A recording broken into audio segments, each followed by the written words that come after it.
Major Lindsey and Africa presents Bouncing Back, conversations about resilience for lawyers.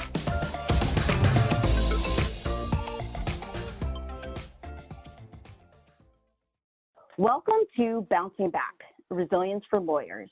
This podcast is brought to you by Major Lindsey and Africa, the global leader in legal search and consulting. I'm your host, Rebecca Glatzer. I'm a managing director in the associate practice group at Major Lindsey and Africa. In this podcast, you'll hear me speak to successful professionals about the hiccups, bumps, bruises, and setbacks they've experienced in their careers and personal lives, and you'll learn how they ultimately bounce back from those experiences to thrive. Today, my guest is Bendita Cynthia Malakia.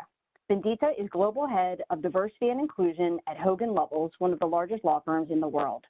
In her role, Bendita works to transform the legal profession into an inclusive industry where women, minoritized persons, LGBTQIA, and disabled individuals can thrive. Prior to her time as a diversity, equity, and inclusion professional, Bendita spent 7 years as an associate at international law firm Norton Rose Fulbright. Bendita also has prior in-house counsel experience at the International Finance Corporation, the private sector arm of the World Bank Group, as well as in the private wealth management group at Goldman Sachs. Bendita is secretary of the National LGBT Bar, a member of the Mansfield Rule Implementation Task Force, the Association of Law Firm Diversity Professionals, and the Social Impact Incubator for the Institute for Inclusion in the Legal Profession. Bendita is a graduate of Harvard Law School and Barnard College. Bendita, thank you for being my guest today. Absolutely, Rebecca. There's no one else that I would rather talk about this topic with. Thank you. Well, to get started, I'm just going to start with a bang. In 2013, you had a harrowing experience. You were at Westgate Mall in Nairobi, Kenya, when it was taken over by terrorists. What happened? Sure. In 2013, I was on secondment to International Finance Corporation, and I was only there at the time for a couple of months, and had elected to have a lunch with an individual at another bank that someone had introduced me to. And about 10 minutes into us meeting, we heard some loud noises that sounded like a car backfiring, having just come from DC. That's what I thought it was. But were actually gunshots and some small bombs. And everyone on this terrace at the mall, a restaurant called Art Cafe, fell to the ground. The person that I was with pulled me to the ground because I thought it was a car backfiring and didn't realize I was in real danger at that point. She helped me to the ground, and people started trying to crawl in whatever direction they could as some individuals jumped on the ledge and started shooting people around me. Based on where I was, we ended up trying to go inside the mall. We made it about halfway into the inside of the cafe, and there was a lull in the shooting, and I, hyper Americanized and but personal property loving, stopped. And the first thing I thought of, honestly, was my stuff. My stuff is still on this patio. And I looked at my new colleague and I said, I'm going to go get that bag. And she, threw some expletives at me that I won't mention here. And thankfully, she saved my life a few times that day, but that was probably the first time. We got up, ran inside the mall, and my first instinct was to run to the right. And then take the escalator all the way up to the top to be as far away from everybody as possible. I'm glad that I didn't, because news later and some messages that were received from others who ended up hiding out in the mall with me were that the terrorists attacked the building from multiple places, and just about everybody on the top floor was killed. So my survival instincts are poor, I think. We ended up taking a left, and her view was we should hunker down as quickly as possible. Whatever we do, we shouldn't be wandering around the mall. We should find a place. We should kind of shelter in place and go there. And so we ended up going into a store called Mr. Price. I went back to the mall a few years after it no longer exists. But it was a home goods store, kind of like a Crate and Barrel type of a store. And we ran to the farthest corner of the store. We saw a door. We pushed the door. I thought it would lead outside, but instead it led to a small hallway with a couple of offices. And then we pushed another door, and there was a small break room. And I was convinced that second door was going to lead outside, but it didn't. We somewhat hit the end of the road, and we were the first couple of people into that break room. And we took a seat on the floor of the break room. And after about 17 or 18 people came into that room with us, there was a decision made pretty quickly to just shut the door and barricade the door, because we realized that there being a break room, there was some food, there was some water. We didn't know what situation we were in. And if we needed to have resources, you start to become, unfortunately, selfish. And so we sat there, and all of us, I think, took a collective sigh and deep breath. And pretty quickly, we started developing some routines. And, we, of course, had to make sure that everyone was going to be quiet. We spent time trying to teach some of the older individuals who felt compelled to try to make phone calls how to text. Because being quiet is necessary when you're trying not to be discovered or found. Yes. And we basically sat there listening to gunfire, gunshot for many hours before we ended up being released. In the midst of that time, we heard an interaction with some individuals who had been hiding out in this above ours.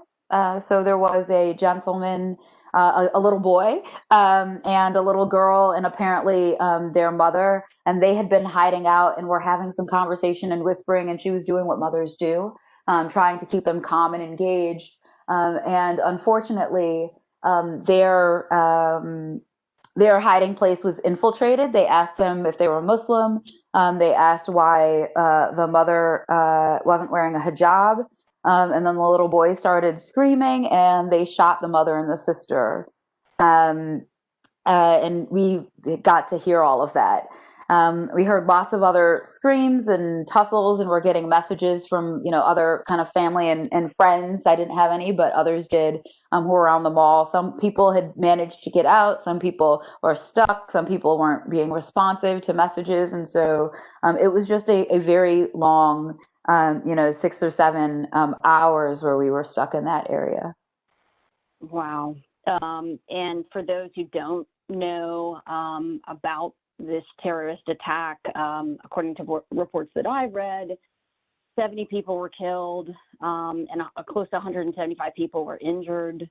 Obviously, you were one of the lucky ones. And my heart's beating fast just hearing this story, Bendita. Like, I wasn't there.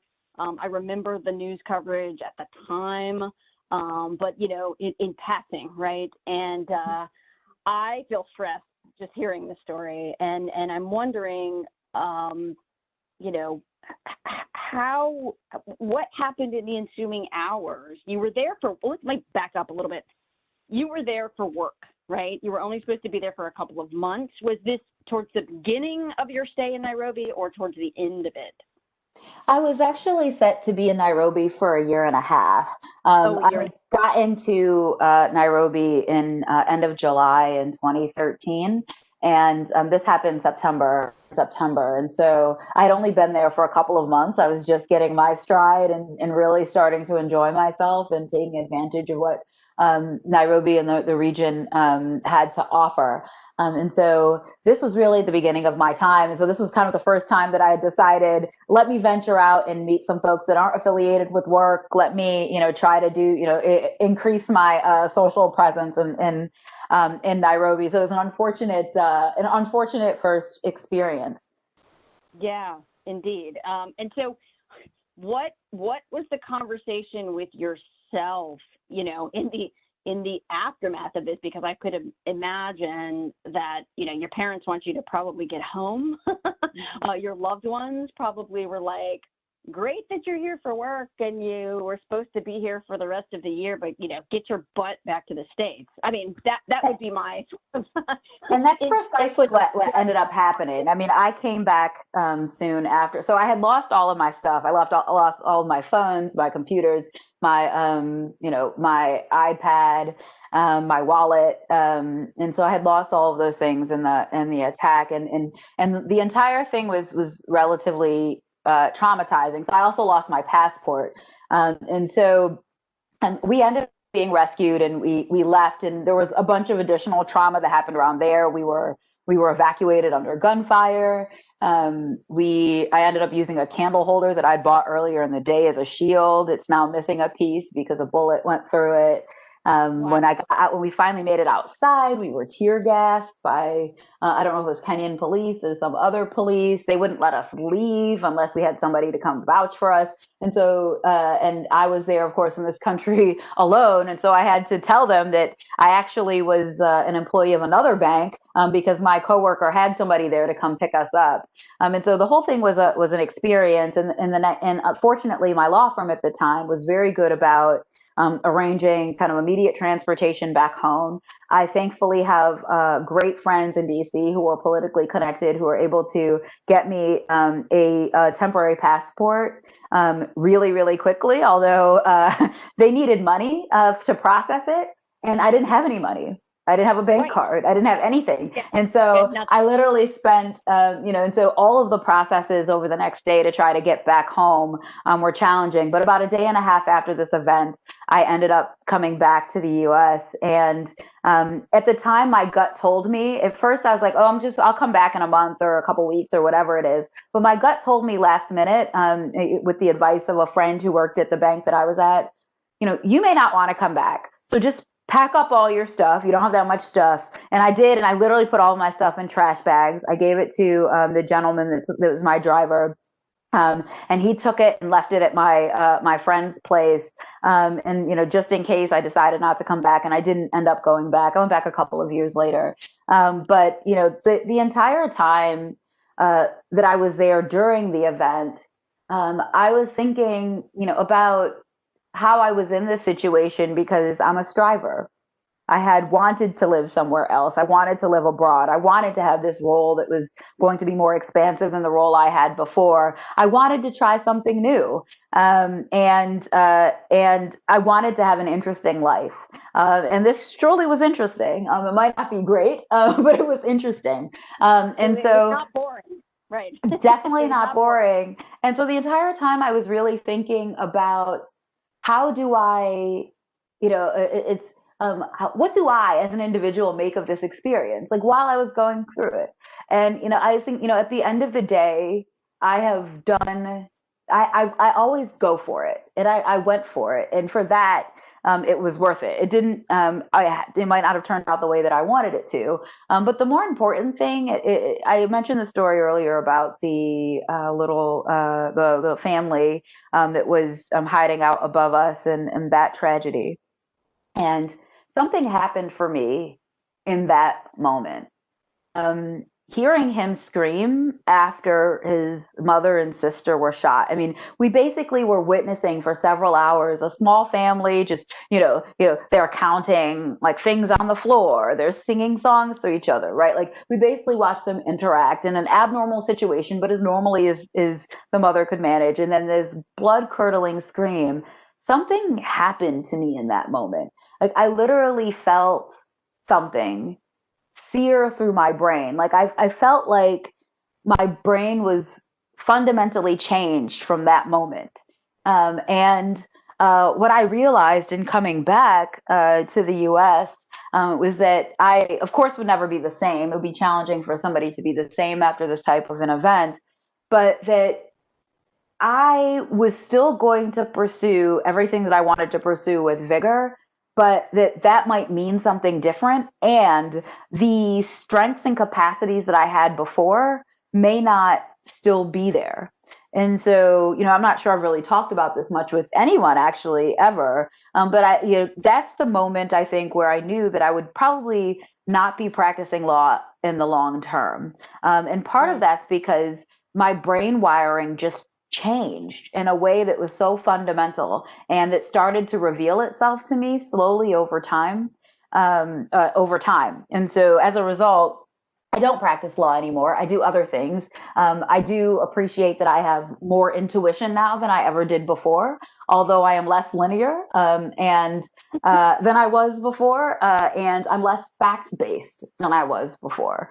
A goes to B goes to C wasn't necessarily my default way of thinking anymore. And it's not that I did anything specific or affirmative to make that happen. I think my brain chemistry just changed, and I have no scientific or medical justification for believing that. But on the basis of knowing and understanding myself over time, that's how it was. And I ended up becoming a more intuitive person. My gut became stronger. I was able to make more connections between unconnected things and disconnected things.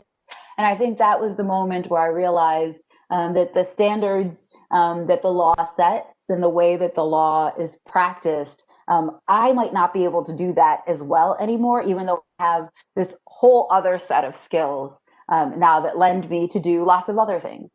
Right. That makes complete sense. And just for our listening audience, and anybody can Google Bendita or look her up on LinkedIn and understand her background, but I just want to put a little finer point on this for those of you who are lawyers who are listening and has been very linear in your past. Bendita went to the Women's College for Columbia, Barnard, very good school. She went to Harvard Law School. She clerked at a very big firm, ultimately, taking a job at Norton Rose, in finance and emerging markets, and then does well enough to get a secondment with a division of the World Bank, which puts her in Nairobi, Kenya, when the terrorists attacked Westgate Mall. And then you hear people being murdered above you, and it changes the way you look at your life, which, that makes a lot of sense, I think, as an outsider looking at lesser things would make people reevaluate your life. In thinking about this, because we're talking about resilience, I feel like I have PTSD just from hearing the story. My heart is still pounding to my chest as I talk to you right now. And we're talking about careers, and you joked earlier that you were like, oh, my bag, I got to go get my laptop and my phone, right? And your friends. Isn't that insane? No. Like, we need to get out of here. The stuff you can get another phone. You can't get another life, right? Right. And I'm sitting here wondering, from the moment this happens until you put feet on solid ground in the U.S. and you get home, right? I would imagine that is a fight or flight response, and you are just trying to put one foot in front of the other. But then you get home, right? Back to normalcy. I'm using bunny ears right now because nothing is normal. How do you process that experience, mentally? How do you, aside from the job, I would have PTSD from that. How do you mentally function when you've gotten home, you're in the U.S., how can one carry on business as usual, I guess, is my question for you. How did you function in that moment? I didn't very well. I mean, there were so many parts of this experience that were traumatizing. I mean, even after we were rescued, I mentioned some of the incidents that happened between being tear gassed and other things. I mean, even when I got on the plane, looking for perpetrators of the event for every flight. And so everybody was looking at each other like, or you're getting on this flight, were you one of the people who bombed the mall, right? And so the whole and there was a whole incident around the plane being late, there being a gas spill. So it took about 4 hours or so before my flight actually took off in a way that made me very anxious, and it really stoked my anxiety. When I landed in the UK, where I had a layover, I was interviewed and intercepted by British police who were telling me that I wouldn't be able to get on my next flight unless I was interviewed. There were all sorts of things that happened that made this whole thing extremely traumatizing. And by the time I got back to the U.S., my mother had done all of this kind of in a desire to help try to rescue me, or get me rescued or raise some attention to what was happening. There were press who were there when I landed, and I ended up having to do a press interview. So when I got back, I couldn't really process much. It was really hard for me to engage with reality. So much of it feels really present, and so much of it also feels completely absent. My then girlfriend lived in Arizona, and I basically decided at some point that I was just going to go to Arizona for several weeks, and I was there for something like 6 to 8 weeks. And I don't really remember my time in Arizona much, except for that I did a lot of Bikram yoga. I videoed in on some hip hop belly dance classes from DC. And I basically wandered around without shoes in Tempe, Arizona, drinking with random people on their porches, going to Target. I didn't have shoes half the time. Like, there's a period of time that's really lost to me. And that's completely a blur. I think really I've always been a that valued working, whether that was vis-a-vis being a student or in a professional workplace. And so for me, the thing that kind of got me recentered, because I'm such a career focused person, was to kind of get back to DC and get back to work. But what that meant was, trying to go through the motions. People, there are all the politics around my returning back to work, and the fact that I wasn't in Nairobi anymore, I was in DC. And is that an appropriate thing for me to be doing? And people not really knowing how to interact with me or how to be with me. My brain was changing. And changing significantly. And so even though my emotions about things didn't really change, and I didn't necessarily have a different perspective, the way my brain operationalized information, consumed information, deployed information was just completely different. And that made it really challenging for me in the context of my personal relationship in ways that didn't become apparent to me over time. So I ended up getting married subsequently. Now we're divorced. She's still my best friend, saw over Christmas. But there's so much about the way my brain has changed and other changes that were happening that I couldn't really pinpoint over time, where I had to really relearn who I am and what I care about. And that was really important to me. And also recognizing, and didn't really recognize it much until about a year ago, or maybe at some point during early 2020, that I have an incredible amount of anxiety. And I think it was always existing low level. And it's really come to the fore after the Westgate incident. A lot of anxiety about a lot of things. And I'm able to leverage my anxiety to mostly work for me. It means I wake up really early in the morning. It means I work a lot. It means I care about excellence. And thankfully, I've been given enough leeway from the people I work with, such that, all of my anxieties play out in a way that tend to make me more successful in what I do. But they also drive other people crazy sometimes. And they also, and it also provides this kind of low level pressure that you have an insecurity about the world. And so that insecurity, I think, is definitely born from the Westgate incident. But really thinking about when major life events happen, whether it's a divorce or even a marriage, having children, if you move, if you get laid off, the pandemic, any of these things are significant enough that each and every one of us should be able to step back and say, first and foremost, I am a person in this world, a thinking, feeling human being. And as a human being, I experience things and I am impacted. When things happen that are rooted in hate, when things happen in the world, even if they're not rooted in hate, that are fundamental, each of us experiences them. And we ought to, number one, give ourselves grace. and accept that we are people who can be impacted by the world, whether in the context of our workplace or not.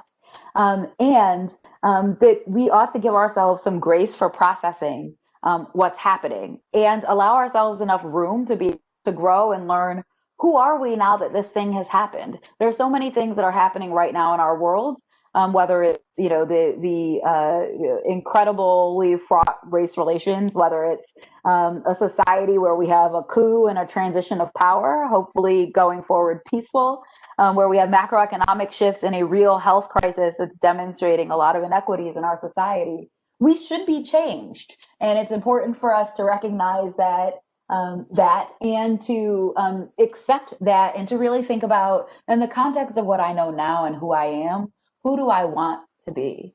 And to know that as individuals, we have the right to choose who we want to be at any given point in time. Now, what that looks like may be circumstantial. Some of us have more privilege than others. But it's just to know that we ought to give ourselves grace for being flexible in what comes after the tragedy.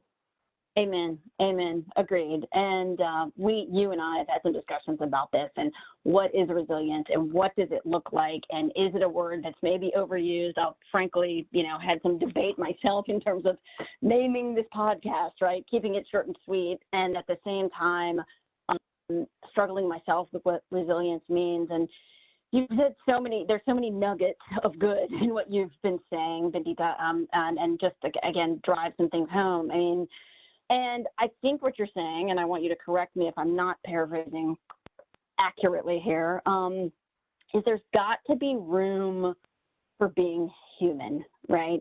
There's got to be room for being human regardless of what we do.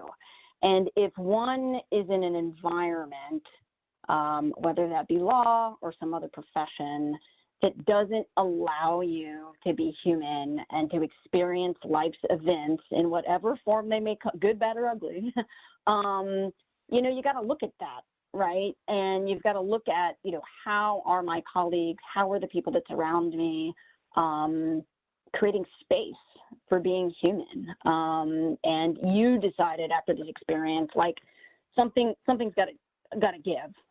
Is that right? Would you say that's an accurate depiction of what you've just said? Absolutely right. So many of us spend an incredible number of our waking hours and our lives in the context of our work environments, whether it's practicing law or being law adjacent or law supportive.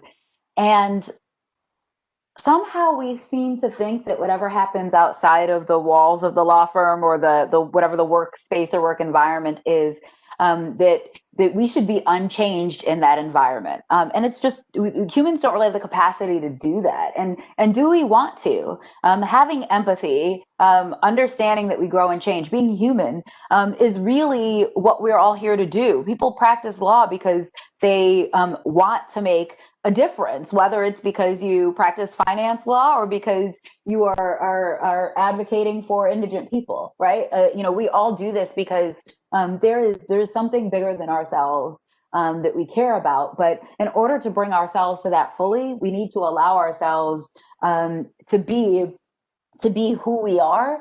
And that means we need to understand who we are, and then we need to make a decision if that's the person that we want to be. I don't fault you for calling the podcast, for using the term resilience in the podcast. It's a frequent term that's used. I have a love-hate relationship with it, as you know.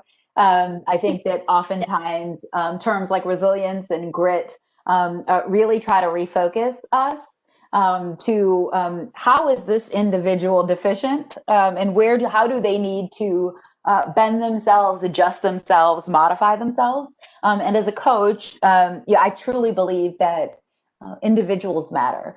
Each of our choices matters. Who are we trying to be matters. But it also neglects the fact that there are systems that are set up that in certain cases, no amount of resilience is going to be able to thwart. And right. So we just need to make sure that we are realistic and not putting an undue burden on individuals to be superhuman, to use extraordinary powers to overcome a system that they didn't have a shot at, or a realistic or probable shot at overcoming in the first place. Absolutely. Amen. So I could talk to you for hours about this, and I have so many questions, but I want to, eye on the prize, Rebecca. So can you walk us through, or would you walk us through kind of, how you get from boots on the ground, you're working for Norton, you're trying to navigate this secondment from afar and what to do next.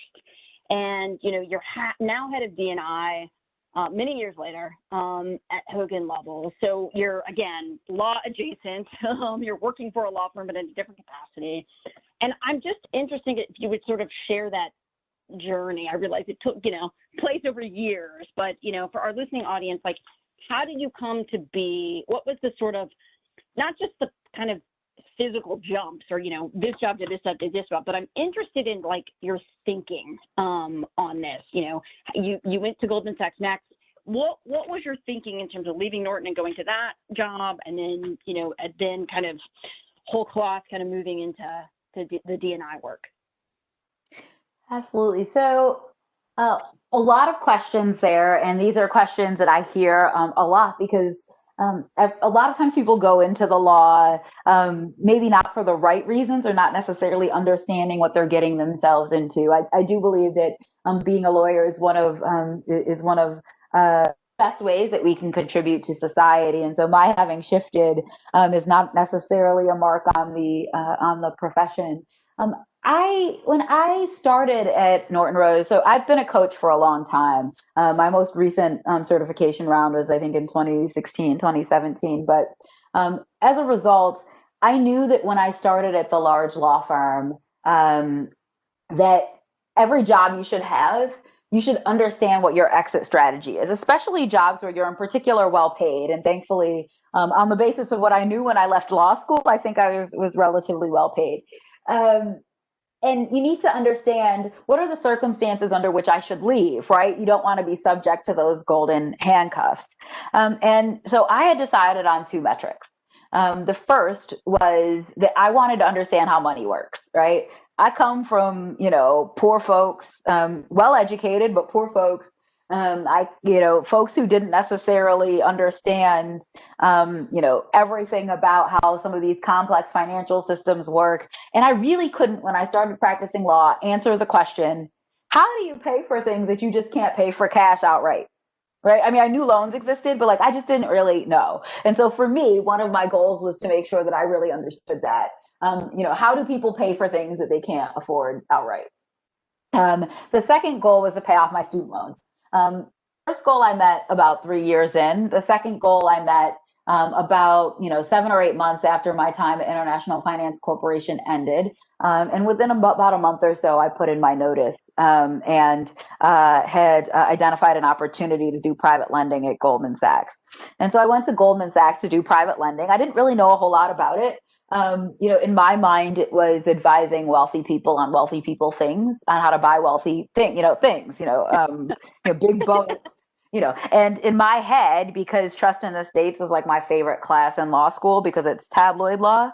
You leave your cat, $3 million and your kids, have to eat off the floor. Like it's just tabloid stuff. Sort of a middle market kind of. Exactly. And as a Real Housewives of Everywhere fan, I was a fan of that.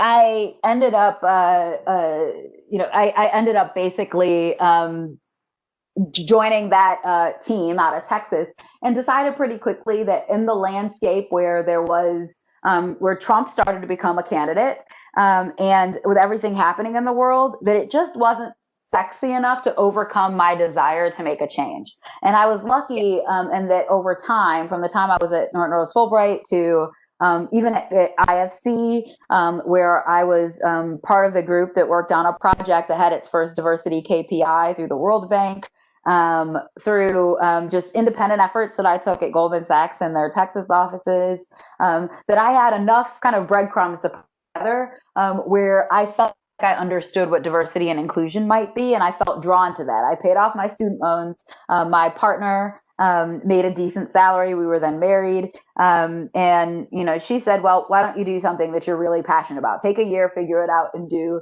And pretty quickly I realized diversity was the thing that I wanted to do. And so I set out my own diversity consultancy. The first few months are really rough, really rough. No idea what I was getting into as an independent business owner. But after a while, I got I hit my stride. I took on some projects that really allowed me to see the landscape. And what I realized after about a year or so in was that while I love diversity, there were some things that weren't happening in the context of a consultancy that I really felt like I needed to make real progress, including the perspective and the politics and the relationships that you start to understand in one organization that really make a difference with respect to diversity and inclusion. So I started looking, and I found my then next boss at a conference, and they had an open position.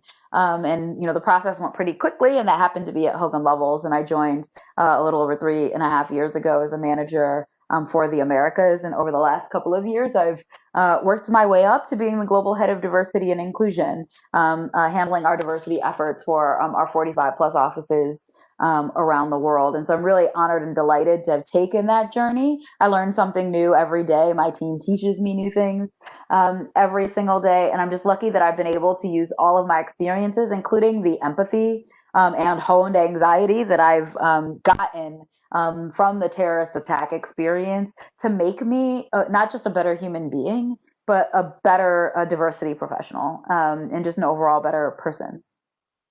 Honed anxiety, I'm stealing that term.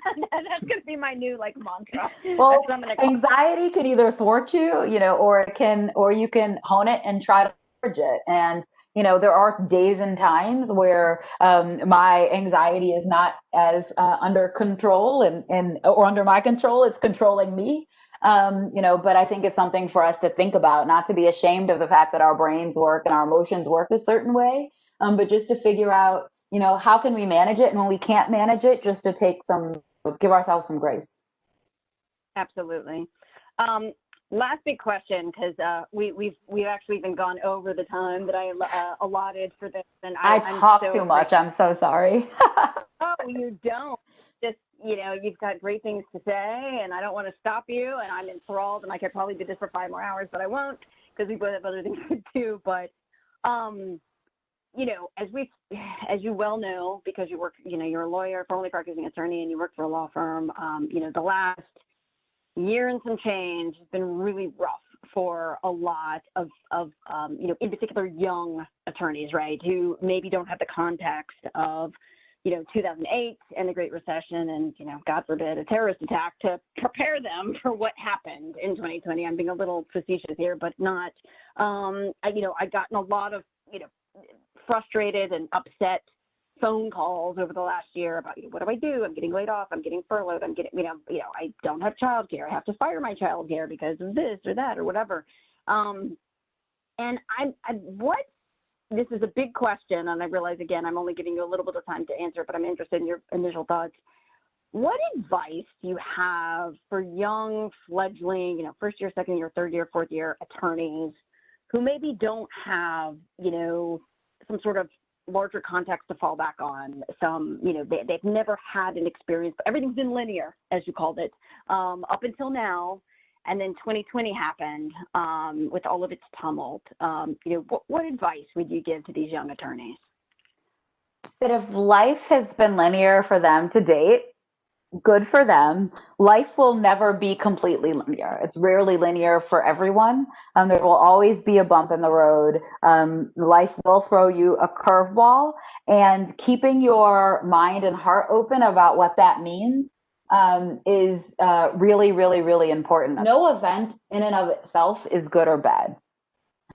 I like the person that I am today more than the person who walked into Westgate Mall in 2013. I know myself better. I go for it.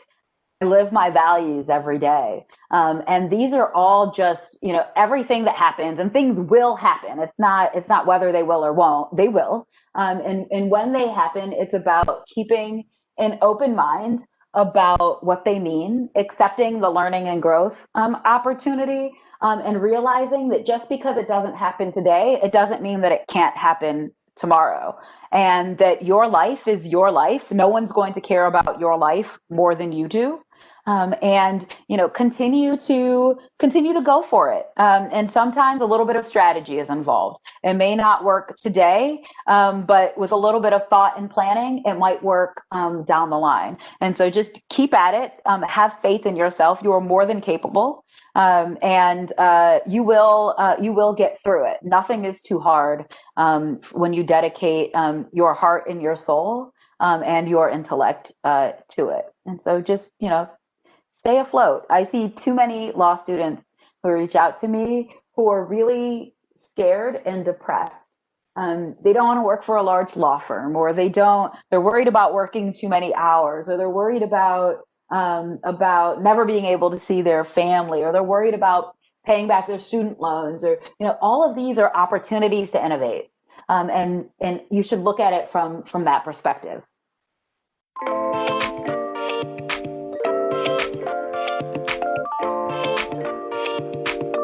Thank you for listening to Bouncing Back, Resilience for Lawyers. Join us next time for another story about thriving after overcoming challenges.